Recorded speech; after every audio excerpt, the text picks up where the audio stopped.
আসসালামু আলাইকুম, কেমন আছেন আপনার? আমরা আল্লাহর রহমতে ভালো আছি। ঈদ মোবারক। ঈদের দিন খিচুড়ি না রানলে কি চলে? তাই ঈদের দিন গরুর কলিজা এগুলো দিয়ে ভালো করে মশলা দিয়ে কষিয়ে নিতেছি। তারপর চাল ডাল দিয়ে ভালো করে একটা খিচুড়ি রান্না করতেছি।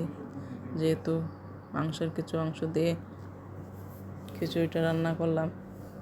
ঈদের দিন বলে না, সবসময় খাওয়া যায়, কিন্তু ঈদের দিন আমি রান্না করছি, চাল ডাল দিয়ে খিচুড়ি রান্না করেছি।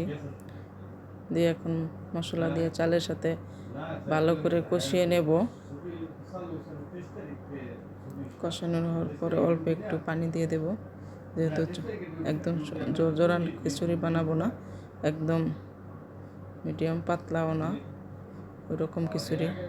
কাঁচামরিচ দিয়ে ভালো করে মশলা দিয়ে কষিয়ে নিতেছি।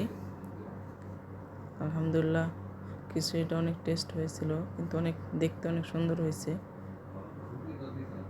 ইনশাল্লাহ মনে হয় ভালো লাগবে। একদম পারফেক্ট খিচুড়ি, একদম জটপট।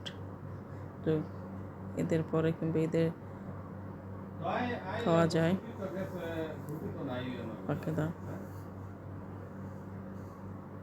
খিচুড়িটা হয়ে গেছে, একদম দেখেন অনেক সুন্দর হয়েছে, পারফেক্ট ভাবে খিচুড়িটা হয়ে গেছে।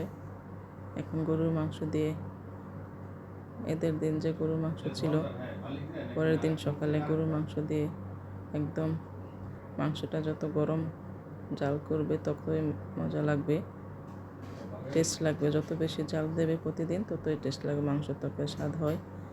তাই মাংসের তরকারি দিয়ে খিচুড়িটা খেলাম, একটু জাল জাল তরকারিটা, মাংসটা আলহামদুলিল্লাহ অনেক টেস্ট হয়েছে। আপনারা সবাই এভাবে খেতে পারবেন ইচ্ছে করলে। খিচুড়ি দিয়ে গরুর মাংসের তরকারি অনেক টেস্ট, আলহামদুলিল্লাহ। সবাই ভালো থাকবেন। ঈদ মোবারক। আল্লাহ হাফেজ।